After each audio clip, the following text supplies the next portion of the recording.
네, 편히 쉬셨어요. 서울은 학교다. 서울 중구청과 선농문화프로그램이 협력하는 동네 배움터, 더 큰 대한민국 희망 프로젝트를 말한다에 4주차 두 번째 시간으로 일본에서 시니어 산업의 미래를 본다라는 내용으로 말씀을 드리고자 합니다. 제2장으로 들어갑니다. 일본의 역사를 알면 한국의 미래가 보인다 그랬는데 세계에서 가장 유사한 민족은 어디냐면은 일본이에요.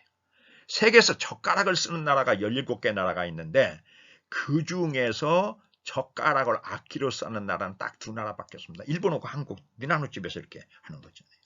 일본의 절반은 우리와 같은 뿌리다. 그래서 보통 우리가 이제 유전적 차이를 이렇게 조사를 해보면은요. 말하자면 아프리카하고 아시아인들은 대개 성염색체 차이가 26%가 차이가 나고요. 아프리카 유럽은 23%, 아시아하고 유럽은 20%, 중국과 일본은 9.65, 한국과 중국은 7.8인데 한국하고 일본은 5% 미만입니다. 많이 비슷하죠. 한국에 있는 사람들이 일본으로 넘어갔으니까 이것은 당연한 결과다 이렇게 얘기할 수 있어요. 그래서 일본 산업 발달선은 한국 사람의 미래사다 이렇게 얘기하는데 우리가 1억 불을 수출한 것이 1964년인데 일본은 1948년입니다. 우리가 1000억 불을 수출한 게 1995년인데 몇 년 만에? 31년 만에 했어요. 근데 일본도 1979년으로 해가지고 31년 만에. 그러니까 우리가 이렇게 미시형을 이렇게 넘어가는데 안개가 자욱해요. 그때 앞에 뭐라도 한 대 있으면 좋아요? 똥차라도 한 대 있으면 좋잖아요. 똥차가 똥통에 빠지면 우리는 안 빠지면 되고 안 빠지면 안 빠지면 되니까. 일본은 우리 앞에 가는 뭐라고요? 똥차예요. 냄새는 나고 뭐 하겠지만 우리가 일본을 잘 보고 운전한다면은 우리가 안전 운전을 하는데 큰 덕이 있을 거다 이렇게 얘기할 수 있습니다. 그런데 한국과 일본의 격차는 대충 25년이다 이렇게 얘기를 해요. 왜 그러냐면 25년이라는 게 어떤 의미를 갖는가를 우리가 아셔야 돼요.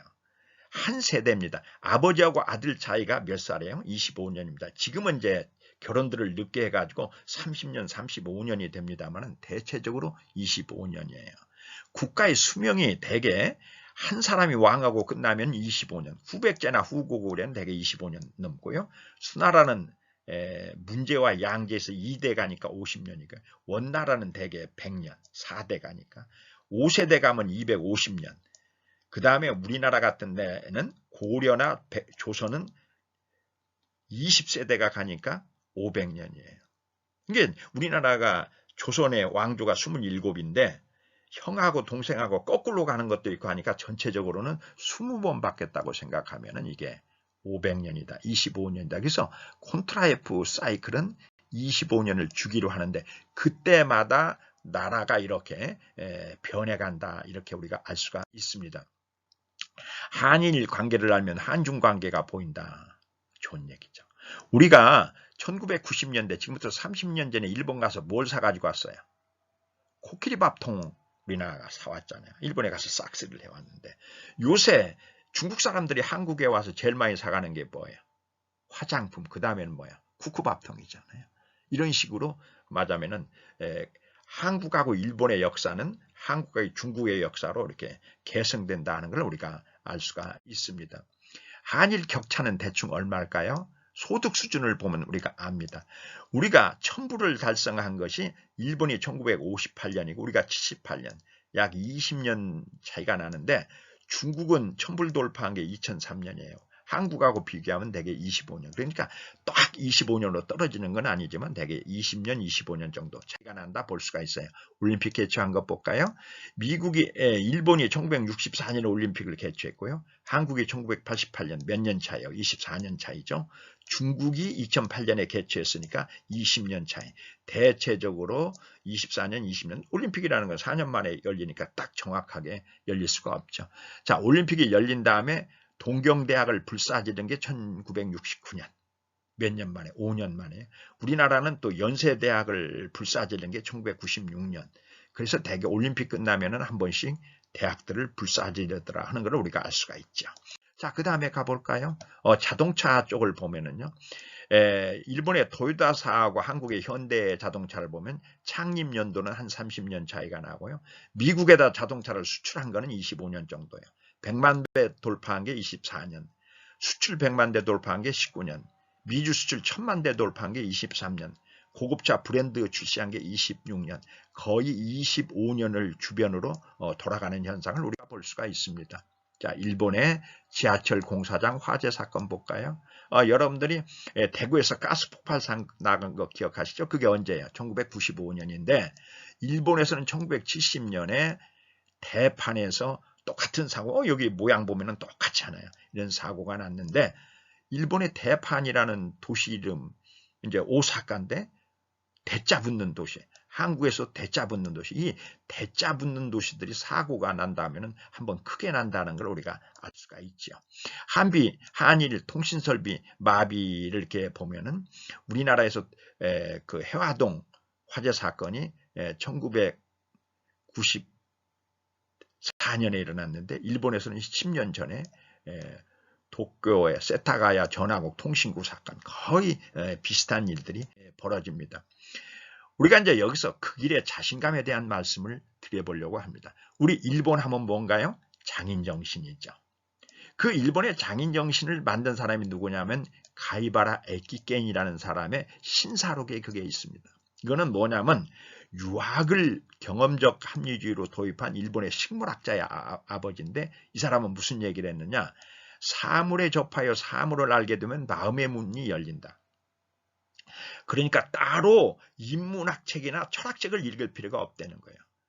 차를 잘 끓이면은 차 하나만 제대로 잘 끓여도 도자를 다도, 붓글씨만 잘 써도 소도, 맞아면은 꽃꽂이만 잘해도 화도, 춤만 잘 춰도 무도, 유도, 바둑을 잘 두면은 기도 그러잖아요. 그래서 바둑의 초단을 갖다가 수졸이라고 그러는데 구단은 뭐라고 하나요? 입신이라고 그러잖아요.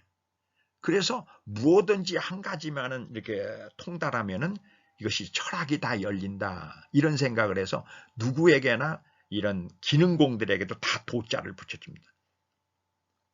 우리나라는 차 잘 끓이면 뭐예요? 미스킴이잖아요. 일본은 다도다, 도사다 이렇게 해서 이런 식으로 부릅니다.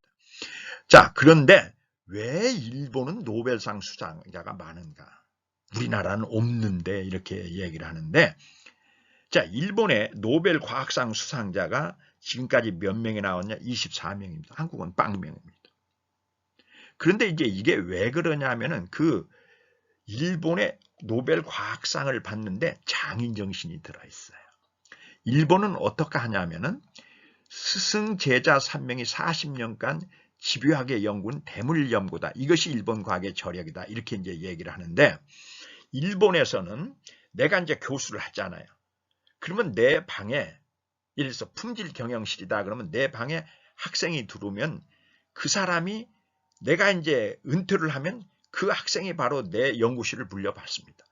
그러니까 내가 연구한 모든 자료를 제자한테 물려주고 그래요. 그런데 일본에서는 그런데 우리나라에서는 어떠냐? 내가 교수를 정년 퇴직을 하면 일주일 내에 방 뺍니다. 방을 빼버리라고. 그러니까 내가 가지고 있던 책이나 이런 거, 저 같은 경우도 제가 이제 책을 좋아해가지고 책이 한 3,000권 정도 됐는데 어디다 둘 데가 없는 거예요. 처음에는 오피스텔을 하나 빌려가지고 거기다가 창구로 썼는데 그것도 1, 2년 하니까 1,000만 원, 2,000만 원이 나가는 거예요. 그 임대료만 해서. 그러다가 나중에는 그 책을 다 버렸습니다. 누구 줄 수도 없고요. 그러니까 자기 제자 같으면 스승한테서 이렇게 책을 받으면 되는데 엉뚱한 사람한테 나하고 전공이 다른 사람한테 내 책을 줄 수는 없잖아요. 일본 재밌는 나라입니다. 여러분들이 2002년에 화학상을 받은 사람이 다나카 고이치라는 사람인데 이 사람은 평사원으로 일본의 학사 출신입니다. 그런데 노벨 화학상을 받았어요.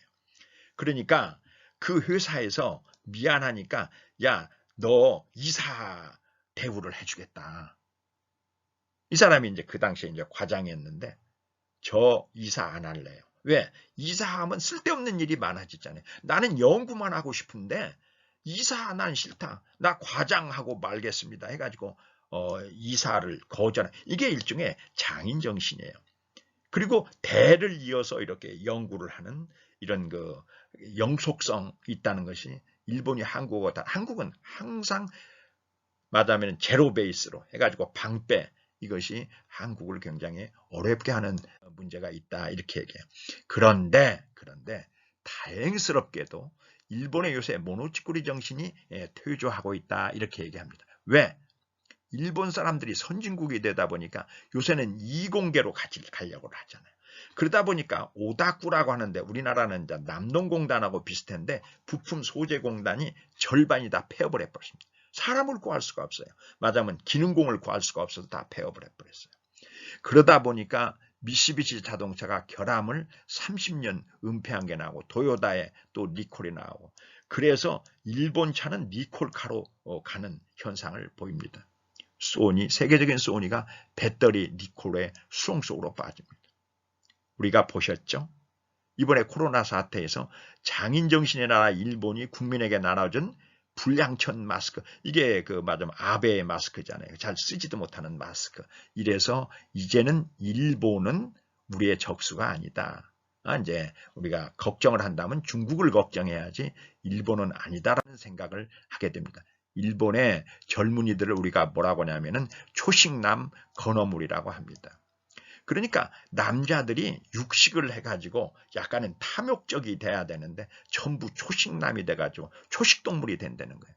여자들은 또 말하자면 오징어나 씹는 건어물이 되고 있다. 그래서 일본의 2016년에 보면은요. 18세고 30세 미혼 남녀를 조사해 봤더니 연애 안 하는 비율이 남자가 70%고 여자가 59%입니다. 연애들을 안 해요. 그리고 혼자서 즐기는 이런 것들이 이제 근데 이제 여러분들에게 좀 미안한 얘기를 하면 지금 제가 얘기하는 이야기는 곧 있으면 한국에서 닥칠지도 모르는 걱정스러운 일들이기 때문에 일본을 이야기를 합니다만 어쨌든 일본은 우리보다 한 25년 먼저 이렇게 이런 것들이 일어나고 있다 이렇게 말씀을 드릴 수가 있습니다. 일본의 가장 큰 문제가 뭐냐면요. 캥거루족의 현상이에요. 일본에 말하자면은 그 54세 되는 중년 기생 독신이 158만입니다. 부모한테 이제 밥 얻어먹고 하는 것들. 그러면 부모들이 사후에는 완전히 시한폭탄이 된다는 거죠. 우리나라도 지금 마찬가지예요. 부모에게 의지한 칸가루족이 너무 많다 그러는데 우리는 하나의 징조고 일본은 완전히 칸가루족이 현상이 되고 있다. 이렇게 얘기할 수가 있습니다. 그 다음에 일본을 가장 어지럽게 하는 것 중에 하나가 뭐예요? 야쿠자라고 하는 거죠. 이것은 어떻게 보면은 일본의 업보입니다. 일본이 한국을 지배함으로써 일본의 야쿠자 세계의 3할이 한국계다 그러는데 정확한 소식통에 의하면은 약 반 이상이 한국계다. 그 중에 대표적인 게 양원석이라든지 조규화라든지 신병규라든지 이제 이런 사람들이 있습니다. 우리가 이제 그 제일교포를 보면은 해방된 1945년에 제일교포가 236만 명이 있었습니다. 지금은 한 60만 명으로 떨어졌습니다만은 그런데 이제 이들이 뭐를 해요? 맞으면은 그 일본에서 이렇게 천시 당하니까 이들이 갈 수 있는 건 뭐밖에 없어요? 야쿠자밖에 없죠. 그런데 일본의 야쿠자가 너무 웃기는 게요. 이런 구호 활동 같은 걸 할 때는 야쿠자가 제일 먼저 뛰어갑니다. 그래서 일본의 야쿠자의 지진 구호 활동이 정부보다 빨랐다. 그래서 국민들이 의외로 야쿠자를 싫어하지 않습니다.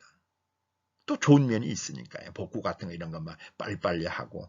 그 다음에 일본의 질서를 만드는 게 야쿠자라 그러잖아요. 교통 위반 같은 걸 하는 거를 전부 야쿠자들이 단속을 합니다. 이제 여러분들이 이제 아시겠지만 세계에서 가장 치안이 잘 된 동네가 어디였냐면 라스베가스인데 왜 라스베가스가 세계 최고로 치안이 좋은 나라냐 하면은 그 라스베가스의 치안을 누가 해요? 마피아가 담당하고 있잖아요. 경찰보다는 주먹이 먼저 가까우니까 마찬가지로 일본의 치안을 담당한다든지 하는 것들이 많은 경우 야쿠자들이 합니다. 그런데 어쨌든 이것이 일본의 미래에 대해서는 암흑일 수 있다라는 말씀을 드릴 수가 있고요. 더 암흑인 게 일본의 극우 조직입니다. 일본의 천황을 위해서 언제라도 죽을 수 있다는 사람들이 2만에서 3만 명 정도가 있습니다. 이게 맞으면 덴노이카 하는 사람들이 대부분 그렇죠. 그래서 일본에서는요, 여러분들이 이제 일본에 가셨을 때 딴 얘기는 다 해도 좋습니다. 그런데 천황을 모독하는 얘기를 하시면 안 됩니다. 여기서 호소아 전 총리가 있는데 이분이 한국에다가 전쟁에 사과했다고 해가지고 맞으면은 이렇게 경고를 받고요.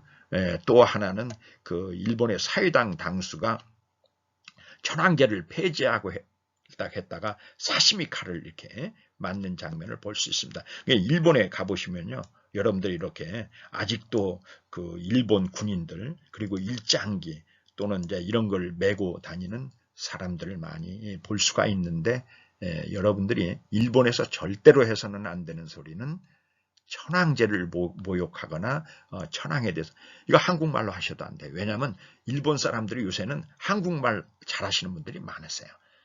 그래서 여러분들이 조심해야 된다, 이렇게 이제 말씀을 드리고요. 그 다음에 이제 일본을 가장 어지럽게 하는 게 뭐냐? 곧 한국에도 닥칠 줄도 모르는 문제인데, 지금 일본이 우리나라보다 인구가 2.5배 많다고 그랬죠. 1억 2,718만 명이다, 이제 이렇게 얘기를 하는데, 이대로 가면 2110년에는 4286만 명으로 3분의 1로 추락을 할 거고, 출생률을 어떻게든지 높여놓으면 9천만 정도로 줄일 수 있는데, 더 줄이려면 이민자를 매년 적어도 20만 명을 받아야 현상 유지가 가능하다는 것이 일본의 인구 전망입니다. 이 얘기는 어디에도 통하는 얘기예요? 한국에도 통하는 얘기죠. 우리하고 일본하고는 한 25년 격차를 두고 우리가 따라가니까, 그래서 우리는 좀 더 빨리 어떻게든 이민자를 받든 출생률을 회복을 하든 해서 우리 지금 인구가 5천만을 유지하는 방안을 강구해야 되는데, 어쨌든 일본을 우리가 이길 수 있는 큰 무기가 될 수도 있다, 이렇게 말씀을 드리고요. 자, 일본 가장 큰 문제가 고령화의 문제입니다. 일본은 65세 이상의 인구가 몇 프로냐면은 28.4%입니다. 그런데 우리가 보통 얘기를 할 때 초고령 사회라고 하면은 그 65세 이상의 인구가 20%일 때 우리가 초고령 사회라고 하는데, 일본은 초고령 사회 중에서도 초고령 사회입니다. 한국은 15.5%가 되는데 65세 이상의 인구가, 그런데 우리나라는 그 고령 사회라고 하는 거는 보통 우리가 14% 이상일 때 고령 사회라고, 그러니까 한국은 고령 사회고 일본은 초고령 고고령 사회다, 이렇게 얘기하는데, 평균 몇 년 정도 차이가 나냐면은 24년 정도 차이가 납니다.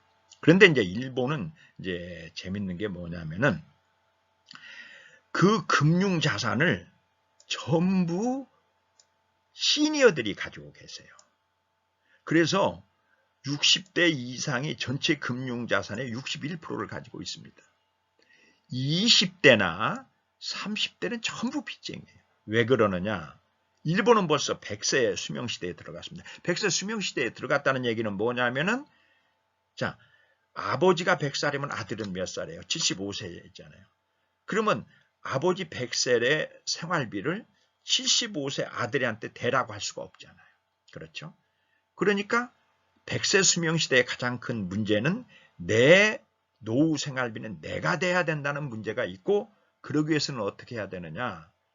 젊었을 때부터 100세 수명시대를 대비해야 되기 때문에 일본에서는 제일 먼저 하는 게 뭐냐면은 아들의 대학 등록금을 대주지 않습니다. 그러니까 일본에서 대학을 나왔다고 하면은 5천만 원짜리 빚쟁이고, 장가까지 갔다 오면은 1억짜리 빚쟁이에요. 왜? 장가도 자기 돈으로 가야 돼. 그 대신에 부모 봉양의 책임은 없습니다. 이건 이제 주고받는 게 없다는 얘기죠. 그래서 일본의 경우는 노후 파산으로 하류 노인 됐습니다가 아주 유행입니다. 왜? 옛날에는 90세 정도 살 거라고 생각하고 90세까지 딱 이렇게 준비를 했는데 100세까지 살아버리는 거예요. 10년 동안은 완전히 노후 파산으로 하루 노인이 될 수밖에 없다. 우리나라도 이제는 우리 모든 사람들이 100세 수명 시대를 준비해야 된다라는 걸 의미합니다. 그런데 이제 산업의 변천을 보면은요, 이제 우리가 보통은 땅 파서 먹고 사는 어스웨어 산업이 있고, 그거를 가공하는 하드웨어 산업이 있고, 그 다음에 이제 소프트웨어 산업이 있잖아요. 그 다음에 그런데 이것이 마지막 단계로 가면 휴먼웨어 산업으로 갑니다. 그러니까 이제 휴먼웨어 산업이라는 것은 사람이 곧 이제 가장 중요한 것이 되죠. 그래서 예를 들자면은 메이크업이라든지 또는 여행, 굿나이프라든지 또는 요리 지도사라든지 말하자면 우리가 이제 테마파크 또는 이제 그 서비스 컨비니언스, 그다음에 이제 장례 관리라든지 또는 그 페트, 애완동물 관리라든지 인테리어 조경이라든지 또는 이제 휴먼 링케이지, 그다음에 시큐리티라든지. 그래서 이제 우리가 가장 공략하고 싶은 욕망의 시장을 보면은 건강 무병장수 시장, 그다음에 엔터테인먼트 시장, 성장 성취 시장, 안전 평안 시장, 그리고 요새 이제 가장 많이 하는 뷰티 다운에이징 산업이다. 이것들이 전부가 신산업이고 일본에서 하는 산업들은 다 이런 휴먼웨어 산업이다라고 보시면 틀림이 없습니다. 그 중에서도 이제 웰에이징 영역이 있습니다. 자, 우리가 웰빙이 있고요. 그 다음에 웰다잉이 있고, 그 다음에 이제 그 과정을 그리는 게 웰에이징 영역인데 이것이 지금 일본의 가장 잘 나가는 산업들이다. 그러니까 이제 건강 관리 산업이 있고요. 그 다음에 스포츠 산업이 있고, 그 다음에 정보 서비스 산업, 실버 산업, 미용 산업, 이런 것들이 지금 일본에서 말하자면 창업을 했다면 다 있죠. 그래서 이제 우리가 셀프 케어 부분이다. 이렇게 얘기를 합니다. 일본 산업 전망 해볼까요? 자, 부모네들이 어떻게 해요? 결혼 비용을 안 대줘요. 그러면 자녀들이 할 수 있는 건 뭐예요? 결혼 비용을 줄여야 되죠. 그래서 일본에 가면 뿌띠 웨딩이라고 해서 작은 결혼식이 유행입니다. 그런데 옛날에는 없던 일본에 가보면은 교회가 엄청나게 늘었어요. 왜? 우리가 이제 일본에서 여러분들이 잘 아시는 바와 같이 일본은 태어날 때 애가 태어나면 신사로 가고 죽을 때는 절에 가서 49제를 지냅니다.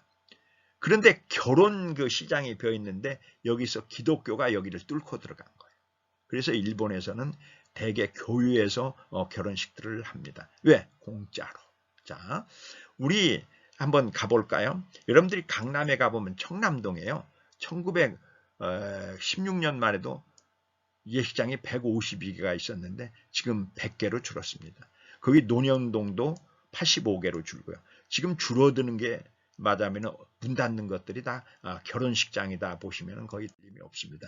그 다음에 일본에서 뭐 하나요? 작은 장례식 합니다. 지금 여러분들 아시겠지만 자녀가 하나밖에 없거나 둘밖에 없거나 아주 없는 집들이 많지 않아요. 3일장 할 수가 없습니다. 지금 우리나라도 벌써요 2일장으로 바꾼 사람들이 굉장히 많습니다.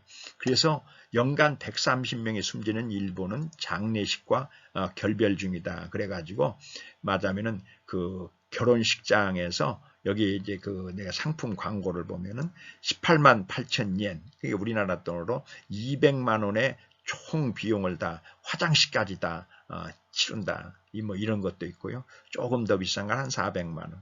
아니면 600만 원까지 해서 완전히 장례를 이렇게 그 화장까지 다 치른다는 광고를 우리가 볼 수가 있습니다. 그런데 일본에는 우리나라 같이 이렇게 3일장을 하는 게 아니고 장례식 하는 날을 지정해서 결혼식하고 똑같습니다. 와서 맞으면 그 친한 친척들 몇 명만 모시고 장례식을 합니다. 말 그대로요. 그 다음에 이제 옛날에는요, 일본에서 기저귀 산업이 사양 산업이었어요. 왜냐하면 사람들이 애를 낳나니까. 그런데 요새는 기저귀 산업이 완전히 화학 산업이 됐어요. 왜냐하면 요실금 팬티라든지 말하자면 시니어 산업으로 바뀌면서 일본에서는 지금 산업이 된다면은 전부 다 시니어 산업밖에는 없다. 더 재밌는 게요, 말버 서비스라는 게 있어요. 전화로 말하자면 옛날에는 연애하는 게 아니라 이제는 그 노인 양반들이 하시는 옛날 그 자기 자랑 같은 거 들어드리면은 10분 전화 통화에 약 1,000엔 10,000원 받습니다. 10분에 10,000원 주고 얘기하고 아니면은요 인형을 말하는 인형과 이렇게 사시는 분들이 또 있습니다. 그 다음에 일본에서 로봇 산업은 생산 현장에서는 거의 로봇이 많이 줄어드는데 의료 로봇들, 특히나 치매 환자를 돌보는 간병 로봇 같은 것들이 많이 되고 있습니다. 그 다음에요, 일본에서는 1인 가구가 많이 늘어납니다. 세 가구 중에 한 가구가 1인 가구죠. 그러니까 말하자면 편의점 매출이 늘죠. 옛날에는 우리나라 슈퍼 많이 했는데 요새 이제 편의점이 왜 편의점으로 바뀌냐면은 편의점에는 도시락을 판다는 게 옛날 슈퍼하고 좀 다른 거죠. 그러니까 홀밥종들 때문에 간편식이 인기가 끌면서 우리가 이제 편의점 매출이 쭉쭉 올라간다 이렇게 얘기할 수 있어요. 그래서 우리나라는 이제 편의점이 고공행진을 한다. 매장이 요새 이제 4만 개를 돌파한 걸로 보고되고 있습니다. 맞벌이 산업이 있죠. 옛날에는요, 말하자면 백화점 같은 것이 말하자면 전업주부들의 놀이터 좀 비슷한 측면이 있잖아요. 전업주부들이 거기 백화점에서 만나서 점심 식사도 하고 거기서 아이 쇼핑도 하고 또 좀 좋은 거 있으면 사기도 하고. 그런데 일본에서 망했다 하면은 백화점이다 보시면은 거의 틀림이 없습니다. 그래서 왜냐하면은 전업주부가 없고 대부분 다 맞벌이들이 이렇게 되니까 맞벌이가 되면은 주중에는 못 가고 주말에는 피곤해서 못 가고 어쨌든 그래서 백화점이라든지 이런 것들이 많이 폐업하는 현상을 보고 있습니다. 반려동물 산업이요. 그래요. 자녀들이 동물만도 못하잖아요. 그러니까 뭐가 늘어요?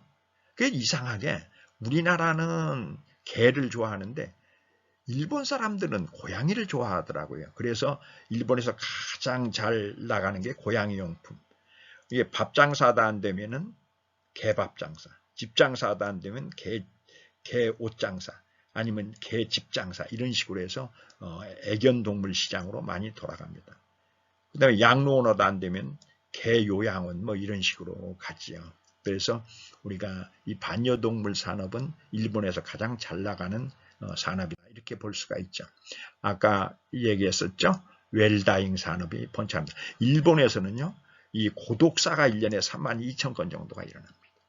고독사가 일어나면은 지방자치단체에서는 이 시체를 치워야 되는 일이 있고 또 한쪽에서는 유품 처리를 해야 되는 게 있죠. 그래서 일본에서는 그 유품 처리 회사들이 굉장히 많이 생기고 있는 현상을 우리가 볼 수 있습니다. 자, 그 다음에 육지에다가 뭐 하지 못하게 해요? 우리가 그 묘소를 못 지게 하잖아요. 그래서 일본에서는 바다장을 하고 화장용 선박을 건축하는 것이 붐이다. 이렇게 얘기할 수 있습니다. 동물 화장장 갈등 많죠.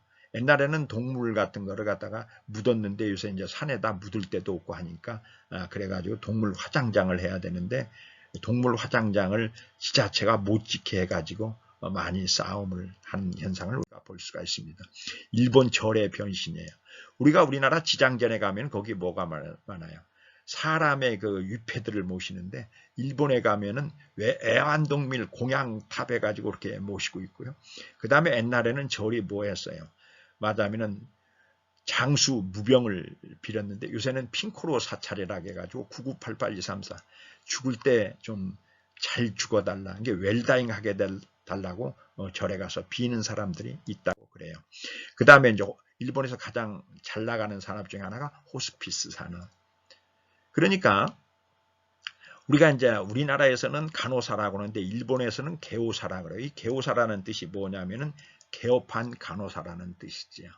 그러니까 이제 그 연세 드신 분들의 병은 병이 아니고 그냥 몸이 쇠약해진 거니까 닌 거라도 한 대 놔주면 끝나잖아요. 그런데 우리나라는 지금 뭐를 해요?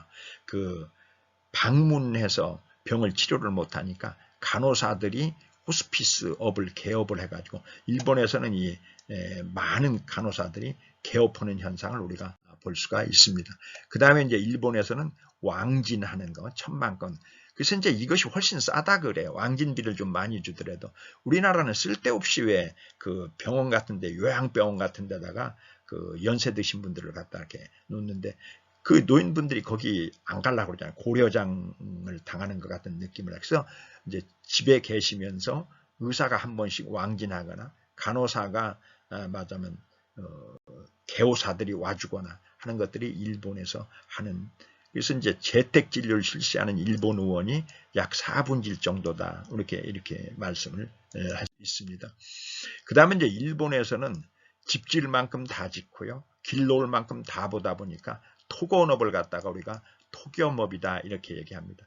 우리나라에 비해서 일본이 땅 넓이가 4배라고 했는데 토건업이 그러면 대체적으로 우리나라보다 4배가 돼야 되는데 일본에서 보면은 한국에 비해서도 일본은 절대적으로도 토건업이 적습니다. 그 얘기는 일본이 상대적으로 보면 한국의 4분의 1밖에 안 된다는 것을 의미하죠. 그 다음에 이제 우리 잘 아는 바, 우리나라도 보면 주유소들 요새 휴폐하는 현상을 보잖아요. 그래서 우리나라도 주유소들이 한 달에 31곳이 단다 하는데 일본도 1994년에 보면 주유소가 64,421개였던 것이 2015년에 보면 32,333개로 문 닫는다 하면 주유소다. 이렇게 우리가 볼 수가 있습니다. 그 다음에 이제 일본에서 생명보험사들 줄도산을 합니다. 왜? 우리나라도 한 15년, 10년 전만 해도 이자 얼마 준다고요? 7% 준다고 해가지고 판 것이 79조 원이나 된다고 그래요. 그런데 지금 2%, 3%도 못 주잖아요. 그러니까 생명보험사들이 말하자면 예를 들어서 삼성생명 같으면은 약 19조 정도를 적립을 해야 된다고 그래요. 이때 이제 예대 마진을 준비해야 된다. 그래서 여러분들 아시는 것이 삼성생명 보면은 전부 그 사옥들을 팔잖아요. 하나생명도 마찬가지, 교보생명도 마찬가지요. 그래서 잘못하면은 생보사들이 일본과 같이 줄도산이 일어날 염려가 있다. 우리가 이렇게 얘기할 수 있습니다. 우리 국민연금이요. 일본 보면 원초적인 문제가 있습니다. 일본에서 100년은 안전하던 일본연금 또 파탄 그러는데 왜 파탄이냐? 제일 파탄의 원인은 뭐냐면은 맞으면 연금을 안 내는 거예요. 왜냐하면 연금이 탈지도 모른다. 이건 못 탈지도 모른다 해가지고 젊은 사람들이 연금을 내자니 해서 그 납부율이 급격히 저하되는 현상을 볼 수 있습니다. 우리나라도 아직은 연금을 못한다는 생각을 안 하니까 그렇지 만일 연금이 못할지도 모른다고 하면은 젊은 사람들은 연금을 안 낼지도 모른다는 위험 부담을 우리가 안아야 된다. 일본에서 볼 수 있습니다. 일본에서는 역자동화가 일어납니다. 일본에서 약 40만 대에 이르던 로봇가 지금 30만 대로 줍니다. 그래서 도요타의 조립 라인에서도 로봇을 추방해요. 이거 왜 그러느냐라고 우리가 보면은요. 옛날에는 그 정년이 말하자면은 그 일본 같은 경우에 정년이 60세였어요. 근데 지금 65세까지 고용을 의무화하고 70세까지 연장하라고 합니다. 이거 왜 그러냐면요. 연금 때문에 그래요.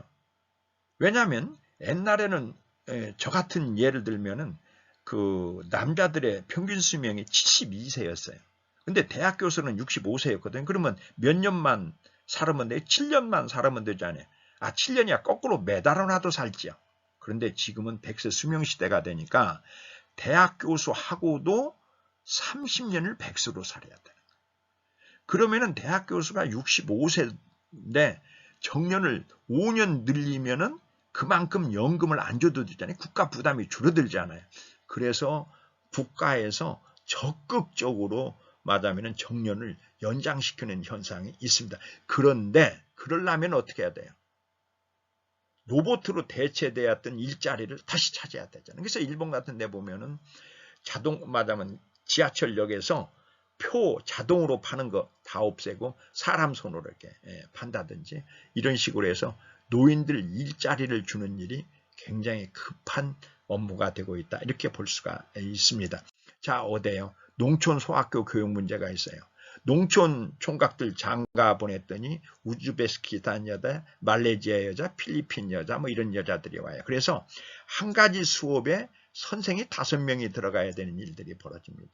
그래서 다문화가 되면 될수록 농촌 소학교의 교육 문제가 심해진다. 우리나라도 이건 마찬가지죠. 그 다음에 일본의 로스쿨 고신앙인 비상이다 이렇게 얘기하는데 우리나라도 이제 점점점 그런 현상이 생기는데, 노스쿨을 졸업해도 변호사 시험에 맞으면은 불합격 맞는 일이 굉장히 많습니다. 그러니까 일본의 그 맞으면은 신사법시험 합격 실적을 보면은 도쿄대 나온 사람들이 54.5%밖에 안 됩니다. 그런데 어떤 대학은 한 명의 합격자도 못 내는 대학들이 38% 수준이 된다 이렇게 얘기해요. 그래서 이제 지금 우리나라에도 지방대 로스쿨 미등록이 속출하는 현상을 우리가 볼 수가 있습니다. 일본에서 그것이 그대로 우리나라에 넘어오는 현상이죠. 되는 것밖에 없어요. 일본의 평생교육 사업밖에 없습니다. 마찬가지로 우리나라도 평생교육 사업은 굉장히 호황산업으로 갈 것이다. 이렇게 인식할 수 있습니다. 100세 수명시대 인생의 사계에 대해서 말씀드리겠습니다. 100세가 되면은 봄, 여름, 가을 해서 25세, 25세, 25세, 25세 이렇게 되겠죠. 그러면 우리가 75세 때 중간 목표를 설정을 해야 됩니다. 자, 가장 중요한 건 100세 수명시대라고 하면은 몇 살까지 일자리가 있어야 된다고요? 최소한 75세 때까지는 일자리가 있어야 돼. 그래도 백수를 25년 해야 됩니다. 그러니까 대학 교수가 65년에 은퇴를 해도 10년은 더 벌어먹고 살 일을 만들어야 된다. 이게 업테크예요. 그 다음에 두 번째는 우리나라의 연금도 일본 연금과 같이 굉장히 어려울지도 모른다는 생각을 하면 75세부터 25년간에는 뭐를 해야 돼요? 먹고 살 걸 마련해야 되잖아요. 그러니까 부부간에 1년에 2천만 원만 잡아도 현찰이 5억 원 있어야 된다. 이게 재테크입니다. 그런데 더 중요한 거는 뭐냐면 75세 넘은 사람들을 반가이 맞이해 줄 때가 어디밖에 없어요. 절하고 교회밖에 없습니다. 그래서 가장 중요한 거는 75세 때는 적어도 절에 다닌다면 법사, 교회에 다닌다면 장로를 해야 된다. 이것이 신테크 전략입니다. 이거를 지키지 않으면 굉장히 어려워요. 그런데 더 어려운 건 뭐냐면 이 제 친구나 이런 아는 분들 중에서 대기업에서 사장을 하고 은퇴하신 분들이 사모님들하고 친한 사람을 별로 보지 못했어요. 왜? 그 대기업에서 사장을 했다면 젊었을 때 가정관리를 했을까요? 못했을까요?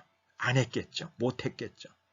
그런데 이제 나이가 들고 은퇴해서 이빨이 빠진 호랑이가 되니까 여자들의 보복이 시작이 됩니다. 여자들 친구들끼리 그냥 여행을 갔다 온다든지 이렇게 해요. 그게 이제 가장 큰 문제거든요. 그래서 그 여자들을 그럴 때를 대비해서 남자가 뭘 해야 되느냐? 요리를 할 수 있어야 돼요. 그래서 요리 테크가 중요합니다. 그 다음에 그 여자들이 우리가 보면은 60 이상만 먹은 여자들은 대부분 다 뭐냐면 종합병원입니다. 아픈 데가 없어요. 아픈 데가 없으면 찾기라도 하죠. 그래서 예를 들어서 남자들이 한 가지 뭐를 해야 되느냐? 한방 테크를 해야 돼요. 마사지를 하거나 지압을 할 수 있거나 맞으면은 뭐 이런 것들을 해야 돼요.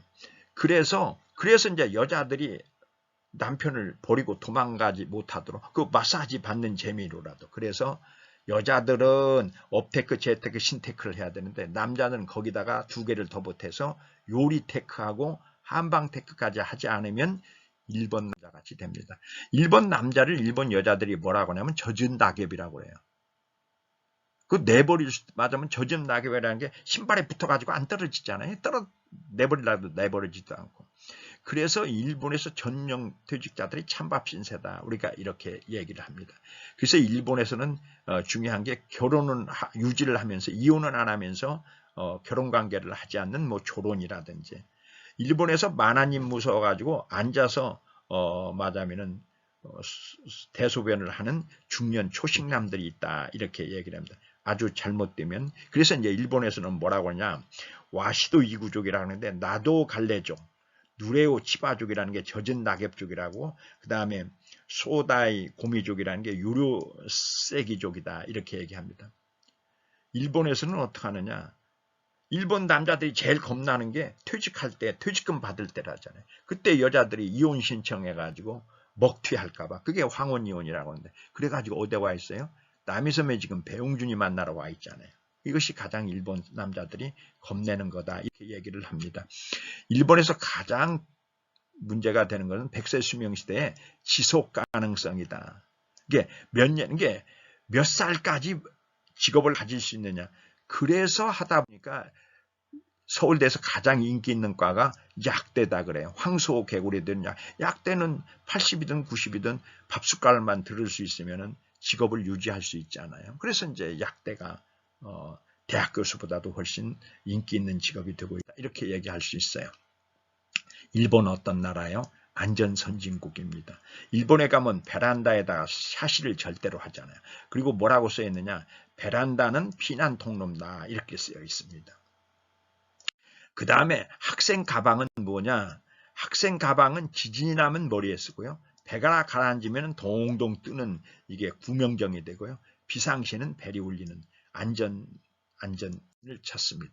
일본 주차장을 보면은 주차선이 이렇게 두 줄로 되어 있어요. 그래서 주차선 안에만 차를 세우면 이렇게 붙어가지고 빠지기 어렵거나 특히 임산부들한테 고난을 주지 않는 이런 문제들이 있습니다. 우리가 이제 일본 가면 이런 거 보고 우리 맞으면은 그 공무원이라든지 하는 분들은 많이 맞으면 벤치마킹을 해야 되는 문제들이 있죠. 일본의 주차 단속을 보면 참 재밌습니다. 일본은 차가 불법 주차하겠다 있으면은 이 여자분이 거기다가 이렇게 몇 시 몇 분이라고 딱 써놔요. 그리고 5분 후에 와서도 불법 주차가 되어 있으면 그때 단속을 합니다. 우리는 보는 즉시 단속을 하니까 시비가 붙는데 일본은 5분 여유를 주는 거. 이거 우리보다는 나은 제도죠.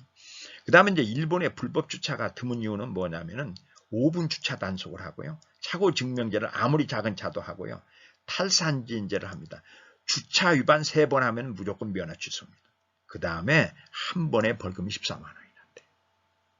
그러니까 일본에서는 주차할 때는 주차하고 주차 안 할 때는 이렇게 주차를 안 하는 문화가 형성되고 있다. 이렇게 우리가 말씀드릴 수가 있습니다. 자, 너무 빨리빨리 했죠. 어쨌든 일본 얘기 끝내고 다음 주는 중국에서 한국의 미래 시장을 찾는 문제를 검토하도록 하겠습니다. 이게 좀 죄송한데 1시간 동안에 한 나라, 이게 2시간 동안에 한 나라의 전체를 이렇게 다뤄서 설명하기는 굉장히 힘든다는 것을 느끼면서 가능하면 많은 정보를 드리려고 노력을 하는데 굉장히 어려움이 있다라는 걸 이해를 해 주시고 일본은 꼭 공부를 하셔야 된다. 이렇게 말씀을 드릴 수 있습니다. 다음 시간에는 중국에 대해서 또 우리나라보다 땅 넓이가 100배나 되는 나라를 또 2시간에 해야 되는 애로사항을 여러분들이 꼭 이해를 해 주시고 필요한 것만 이렇게 꼭꼭 찍어서 얘기하겠다는 약속을 드리면서 오늘 이만 마치겠습니다. 감사합니다.